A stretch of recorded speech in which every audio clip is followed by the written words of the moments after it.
কলকাতার চিকিৎসককে ধর্ষণ ও হত্যার ঘটনা হার মানাবে মধ্যযুগীয় যে কোনো বর্বরতাকে। পাশবিক নির্যাতনের পর হত্যা করা হয় সেই শিক্ষানবিশকে। চোখ মুখ থেকে গড়িয়েছে রক্ত, যৌনাঙ্গ সহ গোটা শরীরে ছিল মারাত্মক আঘাত, ভেঙে গেছে শরীরের হাড়ও। এটা কিভাবে হলো, আসলে কিভাবে হয়েছে আমি আপনাকে বলছি। দেখেন, আমি আপনাকে মূল জায়গাটা বলছি। এই যে মানসিক বিকৃতি অসুস্থতাটা হয়েছে অনলি পর্নোগ্রাফির কারণে, অনলি পর্নোগ্রাফি।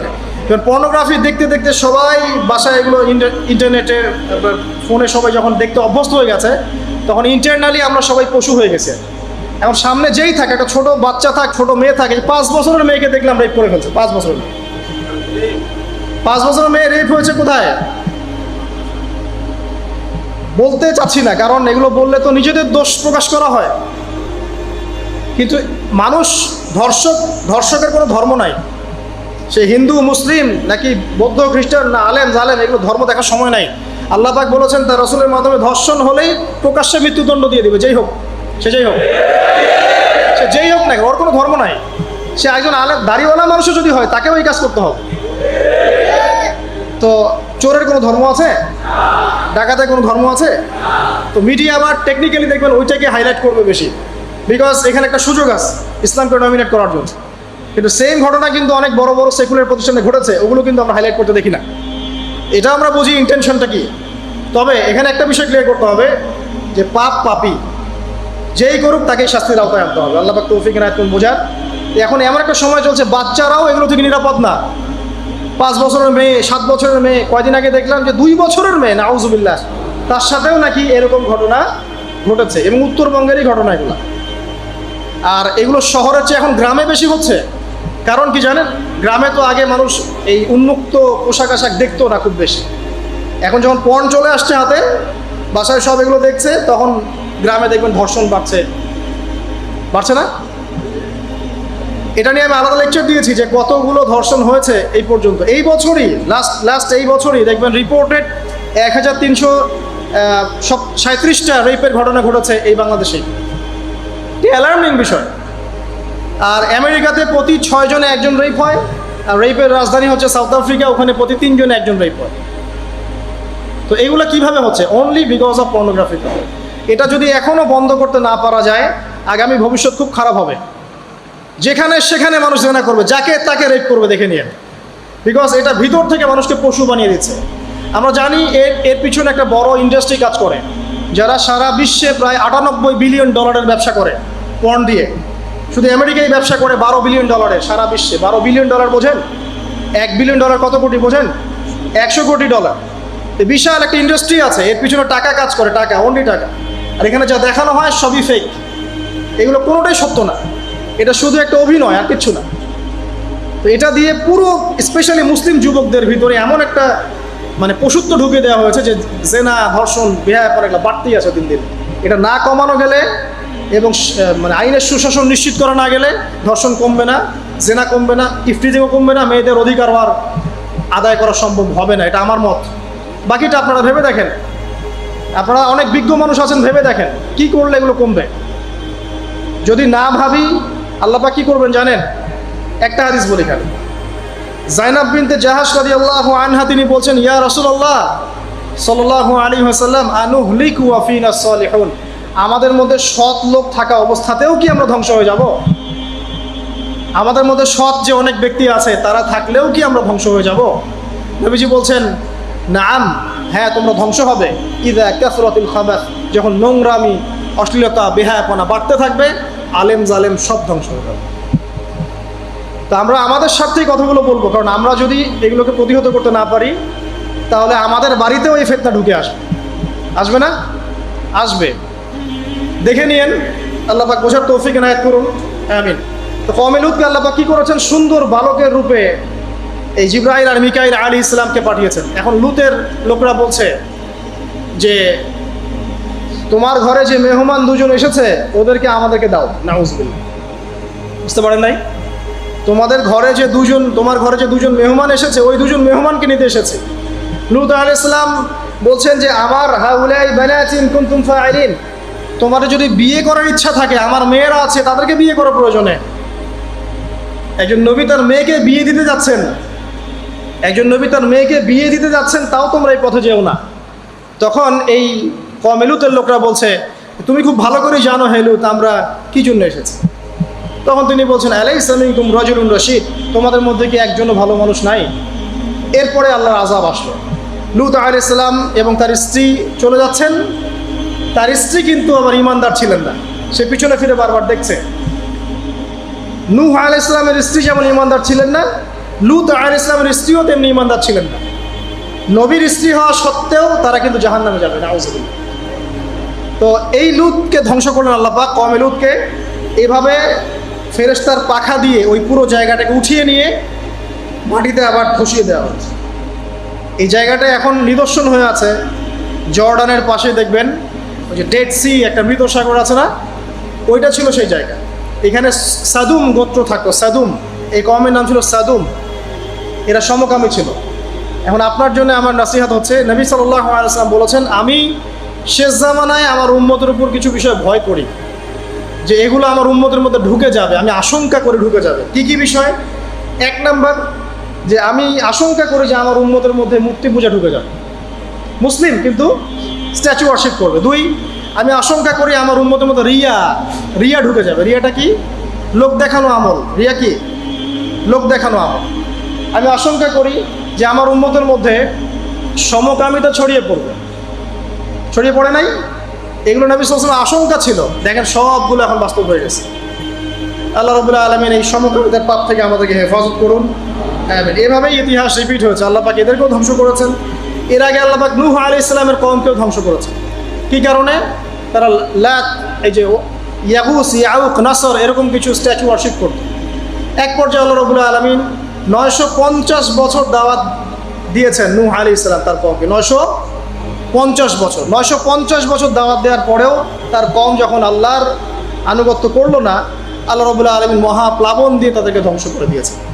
এভাবেই যুগে যুগে ইতিহাস রিপিট করেছে। আমাদের নবী মুহাম্মদ সাল্লাল্লাহু আলাইহি ওয়াসাল্লামের সময়ও এই হিস্ট্রিটাই ছিল। আবু জাহেল, আবু লাহাব, উতবা, শাইবা যারা ছিল, তারা মূলত সমাজটাকে দ্বিখণ্ডিত করে ফেলেছিল, খণ্ডে খণ্ডে ভাগ করে ফেলেছে, ডিভাইড অ্যান্ড রুলের মতো। সমাজে সুদ ছড়িয়ে দিয়েছিল, জেনা ছড়িয়ে দিয়েছিল, পরকীয়া ছড়িয়ে দিয়েছে এবং শিরক ছড়িয়ে দিয়েছে এবং গোত্রীয় হানাহানি চলছিল। এরকম একটা অবস্থায় নবী সাল্লাল্লাহু আলাইহি ওয়াসাল্লাম ওই সমাজের মধ্যে আসেন নবী হিসেবে। এসে মাত্র 23 বছর সময় নিয়েছেন। কত বছর? মাত্র 23 বছর। আমাদের তো সমাজ সংস্কারের শতাব্দী পার হয়ে যাচ্ছে। এক একটা রেভলিউশন দেখবেন শতাব্দী পার হয়ে যাচ্ছে, কিন্তু কোনো আলটিমেট রেজাল্ট নাই। নবী সাল্লাল্লাহু আলাইহি ওয়াসাল্লাম 23 বছর সময় নিয়েছেন, মাত্র 23 বছর।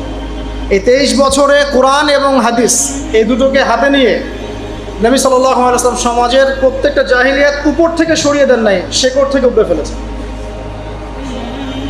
তবে তিনি যখন ইসলাম প্রতিষ্ঠা করে দিয়ে চলে গেছেন, খোলাফায়ে রাশেদার যুগ চলে গেছে, তারপর উমাইয়া খেলাফত এসেছে প্রায় 100 বছরের মতো, পরে আব্বাসীয়রা এসেছে প্রায় 550 বছরের মতো, আস্তে আস্তে ফাতেমিরা এসেছে, এদিকে কর্ডোভার, স্পেন, আন্দালুসে উমাইয়া শাসন ছিল, উসমানীয়রা এসেছে। এভাবে ইতিহাস চলেছে দীর্ঘদিন, প্রায় 1400 বছর। শেষ পর্যায়ে গিয়ে নবী সাল্লাল্লাহু আলাইহি ওয়াসাল্লাম কিছু ভবিষ্যৎবাণী করে গেছে, যখন শেষ জামানাগুলো আসবে তখন দেখবে তোমরা সমাজে সুদটা ছড়িয়ে পড়বে বেশি, জেনা ছড়িয়ে পড়বে, পর্ন ছড়িয়ে পড়বে। পর্ন কথা তো তিনি বলেন নাই, বলেছেন অশ্লীলতা ছড়িয়ে পড়বে। এখন আমরা বলছি এটা পর্নোগ্রাফি। তিনি আরও বলেছেন সময়গুলো সংক্ষিপ্ত হয়ে আসবে, মানুষের হঠাৎ মৃত্যুর পরিমাণ বেড়ে যাবে, অনেক কিছু বলে গেছে। দিন চলে যাবে মনে হবে একটা ঘন্টার মতো চলে গেল, বছর চলে যাবে একটা মাসের মতো, মাস যাবে একটা সপ্তাহের মতো। অনেকগুলো সাইন তিনি বলে গেছেন। মুসলিমদের মধ্যে বিভক্তি বাড়তে থাকবে, হত্যা, হারাজ বাড়বে। হারাজ, হত্যা মানে হারাজ, মানে একজন ব্যক্তিকে হত্যা করা হবে, সে জানবে না আমাকে কেন হত্যা করা হলো, আর একজন ব্যক্তি হত্যা করবে, সেও বুঝবে না কেন তাকে মারলাম। ফাসাদ বাড়তে থাকবে, উঁচু উঁচু অট্টালিকা নির্মাণের প্রতিযোগিতা বাড়তে থাকবে। হচ্ছে না এগুলো? সমাজে ভালো মন্দের মানদণ্ড উল্টে যাবে। মানুষ সত্যকে মিথ্যা বলবে, মিথ্যাকে সত্য বলবে, মিথ্যাবাদীকে সত্যবাদী বলবে, সত্যবাদীকে মিথ্যাবাদী বলবে, আমানতদারকে খেয়ানতকারী বলবে, খেয়ানতকারকে আমানতদার বলবে। টোটালি মানদণ্ড উল্টে যাবে। আস্তে আস্তে সিচুয়েশন এমন হতে থাকবে, খারাপ থেকে খারাপ। তবে সোনালি সময় কি আর ফিরবে না? তাহলে সময় কি তাহলে আর ফিরবে না? এভাবেই চলবে সব কিছু? না, এভাবে চলবে না ইনশাআল্লাহ। আল্লাহ রাব্বুল আলামিন তার রাসূলের মাধ্যমে জানিয়েছেন এই সব কিছুই সাময়িক, সব কিছু সাময়িক। ইতিহাস আবার পুনরাবৃত্তি ঘটাবে। ইতিহাস সভ্যতা শুরু হয়েছিল একজন নবী দ্বারা, শেষও হবে আরেকজন নবী দ্বারা ইনশাআল্লাহ। সভ্যতা শুরু হয়েছিল আদম আলাইহিস সালামকে দিয়ে, আর শেষ হবে ঈসা ইবনে মারিয়ামের হাতে। শেষ জামানার সবচেয়ে ভাইটাল ক্যারেক্টার হচ্ছেন ঈসা ইবনে মারিয়াম। ইমাম মাহদী নন, ইমাম মাহদী সবচেয়ে ভাইটাল ক্যারেক্টার নন। সবচেয়ে ভাইটাল ক্যারেক্টার হচ্ছে ঈসা ইবনে মারিয়াম। তিনি প্যালেস্টাইন, জেরুজালেম থেকে পুরো ওয়ার্ল্ডে ইসলামিক খেলাফা রিস্টোর করবেন ইনশাআল্লাহ তাআলা। এবং তিনি নতুন কোনো শরীয়ত নিয়ে আসবেন না, নতুন কোনো ধর্ম নিয়ে আসবেন না, বরং তিনি এসে বরং ক্রুশ ভেঙে ফেলবেন। শুয়োরের মাংস এটাকে একদম টোটালি হারাম করে ফেলবেন। জিজিয়া যে ট্যাক্সটা আছে এটাকে উঠিয়ে দিবেন। এবং তিনি 40 ইয়ার্স, হাদিসে এসেছে 40 বছর তিনি এই পৃথিবীতে থাকবেন। কত বছর? 40 বছর। ওই সময় সম্পর্কে এমন কথা এসেছে যে জাকাত নেয়ার জন্য একটা মানুষ খুঁজে পাওয়া যাবে না। আসতে কতদিন এটা আমরা বলতে পারবো না, এটা আল্লাহ পাক জানেন, আল্লাহ জানেন। এটা কতদিন এটা আমরা বলতে পারবো না, এটা বলার অধিকারও আমাদের নাই, বিকজ এটা গায়েবের বিষয়। আলামতগুলো আস্তে আস্তে আস্তে আস্তে ওইদিকে যাচ্ছে। এখন তিনি আজকেই আসুন আর কালকেই আসুন, ইমাম মাহদী আজই আসুক আর কালই আসুক, আপনার আমার দায়িত্ব চেঞ্জ হবে না। দায়িত্ব কি চেঞ্জ হবে? খুব সংক্ষেপে 2 মিনিট সময় নিচ্ছি যে আমরা যে কোনো সিচুয়েশনেই আমাদের দায়িত্বটা কি আসবে। 1 নাম্বার কথা হচ্ছে ভাই, যে বড় পরিসরে চিন্তা বাদ দিয়ে আগে ছোট পরিসরে আসেন। নিজের ব্যক্তি জীবনে আগে ইসলাম প্রতিষ্ঠা করেন। নিজে আগে পড়াশোনা করি, দিনের জ্ঞান অর্জন করেন, পড়াশোনা করেন, যে লাইনেই পড়াশোনা করছেন করেন, কিন্তু ইসলামটাকে, ইসলামের ফরজ, ওয়াজিব, সুন্নত, মোস্তাহাবগুলো শেখেন। ডাক্তার, ইঞ্জিনিয়ার হওয়ার কোনো আপত্তি নাই, তুমি বড় পলিটিশিয়ান হন, ইকোনমিস্ট হন, কোনো আপত্তি নাই, বাট ইসলামের বেসিক নলেজটা অর্জন না করে মৃত্যুবরণ করেন না আল্লাহর রাস্তায়। 2 নাম্বার, কোরআনকে সময় দেন, কোরআনটাকে স্টাডি করেন, হাদিসটা স্টাডি করেন। আল্লাহ পাক তৌফিক দান করুন, আমিন। এরপরে আমল বাড়িয়ে দেন, আমলটা বাড়ায় দেন। এখন সময় থাক 100 বছর আর 500 বছর বা 2 বছর, আমল বাড়ায় দেন। আপনার আমল আপনার সাথেই, কেউ কারো কবরে যাবে না। অতএব আমল বাড়িয়ে দেওয়ার চেষ্টা করি, আল্লাহ পাক তৌফিক দান করুন। আমল বাড়ানোর সবচেয়ে সেরা পদ্ধতি হচ্ছে রাসূল সাল্লাল্লাহু আলাইহি ওয়াসাল্লামের সুন্নাহ মতো জীবন গড়া, নবীর সুন্নাহ মতো জীবন গড়া। প্রত্যেকটা কাজ রাসূল সাল্লাল্লাহু আলাইহি ওয়াসাল্লামের সুন্নাহ মতো করেন, ইনশাআল্লাহ প্রতিটা কাজই নেকি হবে ইনশাআল্লাহ। আর কি বাড়াবো? আদর্শ পরিবার। এটা বারবার আমি একটা কথা বলি যে আদর্শ পরিবারের কোনো বিকল্প নাই। পারিবারিক আদর্শ, পারিবারিক মূল্যবোধ সবচেয়ে বড় শিক্ষা। এই শিক্ষাটা অন্য জায়গায় আপনি পাবেন না। সো পারিবারিক আদর্শটা ঠিক করার চেষ্টা করি আমরা। আমাদের বাচ্চাদের প্রতি সচেতন হই, কার সাথে মিশছে, কি করছে, ওদেরকে ডিভাইস এডিক্টেড হতে দিয়েন না। এত সহজেই স্মার্টফোন ওদের হাতে তুলে দিয়েন না। বাসায় ছোট ছোট মেয়েদের ব্যাপারেও সচেতন হন, তাদের ব্যাপারেও খেয়াল রাখেন, তাদেরকে নিরাপত্তায় রাখেন। পর্দা, এটা তো বলতেই হবে, এটার কোনো বিকল্প নাই। যে যাই বলুক না কেন, আপনার ইজ্জত সম্মান আপনার কাছেই, এর কোনো বিকল্প নাই। রাসূল সাল্লাল্লাহু আলাইহি ওয়াসাল্লাম এবং আল্লাহর বিরুদ্ধাচারণ করে আপনি প্রগতি অর্জন করতে পারবেন, আপনি উন্নতি অর্জন করতে পারবেন। পারতে পারেন, সেটা বস্তুবাদী, কিন্তু পরকালে এর কোনো অস্তিত্ব থাকবে না। আর কি করতে পারি আমরা হালাল অর্থনীতি সার্চ করতে পারি। হারামে যারা আছে আজকে তওবা করি। আজকের এই লেকচার যাদের কানে যাবে, আমরা দোয়া করি আল্লাহ পাক সবাইকে হারাম রিজিক থেকে ফিরিয়ে নিয়ে আসুন। বারবার একটা কথা বলি ভাই, আপনার আমল নামায় যতটুকু রিজিক আছে এর একটা দানা না খেয়ে আপনি মৃত্যুবরণ করবেন না, আপনার মৌত হবে না। এখন আপনার রিজিকটা আপনি কি অবৈধ পথে চাচ্ছেন না বৈধ পথে চাচ্ছেন, এটা আপনার ডিসিশন। আপনি যদি বৈধ পথে চান, ওই পরিমাণ রিজিক আপনাকে খাওয়াবেন আল্লাহ পাক, তারপর মৃত্যুবরণ করবেন। আর যদি অবৈধ পথে চান, সেটাই খাওয়াবেন, খাওয়ায় মৃত্যুবরণ করবেন। মানে আপনি ডিসিশন নেন কোন দিকে যাবেন। আর রিজিকের মালিক আল্লাহ আমরা খালি মুখে বলি, মনে কিন্তু বিশ্বাস করি না। মনে যদি বিশ্বাস করতাম তাহলে আমরা কিন্তু কখনো সুদের ধার ধারতাম না, আমরা ঘুষ দুর্নীতি করতাম। কারণ আমরা করছি কেন? মনে করছি যে আমি এটা করলে রিজিক বাড়বে। আর আপনি যাদের জন্য এই কাজগুলো করছেন, আপনার স্ত্রী, আপনার সন্তান, আপনার পরবর্তী প্রজন্ম, 40 দিন সময় নেবেন আপনাকে ভুলে যেতে। 40 দিন সময় নেবেন আপনাকে ভুলে যেতে, দেখে নিন। কবর খুব একাকিত্বের জীবন। আসলে মৌতের যে যন্ত্রণার কথা আমরা বলি না, এটা সবচেয়ে বড় বিষয়টা কি জানেন? এর শারীরিক কষ্ট তো আছেই, এই যে দুনিয়ার সবার থেকে বিচ্ছেদ, এটাই হচ্ছে যন্ত্রণা। সবার থেকে বিচ্ছেদ না, সবার থেকে বিচ্ছেদ হয়ে চলে যেতে হয়, এটা সবচেয়ে বড় যন্ত্রণা। মানুষ একা থাকতে চায় না। জেলখানায় যে মানুষকে বন্দি করে রাখে না, ওই একাকিত্বের কষ্টে মানুষ ভোগে। একা একা, আমি একা, কেউ নেই আমার সাথে, এটাই। এর উপর যদি আবার টর্চার করা হয়, রিমান্ড দেওয়া হয়, তাহলে কি অবস্থাটা হবে বোঝেন। এই হলো কবর, এই হলো কবর। একটা ঘটনা বলে শেষ করে দেই যে একজন ব্যক্তি মারা গেছেন, আর মুসা আলাইহিস সালামের সময় মানে বানু ইসরাইলের কোনো এক নবী, আমি ঠিক নাম বলতে পারবো না যে কোন নবী, কারণ নামটা হাদিসে আসে নাই, কোনো একজন নবী আল্লাহর কাছে দোয়া করছেন, আল্লাহ মৃত মানুষের সাথে আমার একটু কথোপকথন করায় দাও, আমি জাস্ট একটু কথাবার্তা বলতে চাই যে মৃত মানুষটা কেমন আছে বা তাদের অবস্থাটা কি আমি জানতে চাই। তো আল্লাহ পাক সেই ব্যবস্থা করে দিলেন। তিনি একটা কবরের কাছে গিয়ে দাঁড়ালেন, একজন মৃত মানুষ উঠে আসলেন। এটা সায়েন্স বিশ্বাস নাও করতে পারে, আমাদের কোনো মাথা ব্যথা নেই, ঠিক আছে। তো এবার তিনি তাকে জিজ্ঞাসা করছেন যে তুমি কেমন আছো, তুমি কেমন আছো, এই মুর্দাকে জিজ্ঞাসা করছেন। তিনি বলছেন যে আজকে থেকে প্রায় 500 বছর আগে আমার মৃত্যু হয়েছে। এই ব্যক্তি বলছেন আজকে থেকে প্রায় 500 বছর আগে আমার মৃত্যু হয়েছে, এখন পর্যন্ত আমার গা থেকে, আমার আত্মা থেকে মৌতের যন্ত্রণা দূর হয় নাই। লা ইলাহা ইল্লাল্লাহ। তো এই হচ্ছে অবস্থা। আমরা ব্যক্তিগত চিন্তাটা আগে করি, নিজের ফিকির, নিজের কবরের ফিকির, নিজের এলেম, নিজের আমল, নিজের পরিবার, নিজের রিজিক। যাদের জন্য হারামে যাচ্ছেন কেউ সাথে যাবে না, কেউ সাথে যাবে না, না আপনার গার্লফ্রেন্ড, না আপনার বউ বাচ্চা, কিচ্ছু না। এগুলো তো শুধু মায়ার বাঁধন, মায়ার বাঁধন না, মায়ার বাঁধন। যদি এগুলো নেয়ামত হয় আলহামদুলিল্লাহ, যদি এগুলো দুনিয়াতে আপনার ফিতনা সৃষ্টি করে, আপনি আসহাবুল কাহফ হয়ে যান। কথা বুঝতে পারছেন না?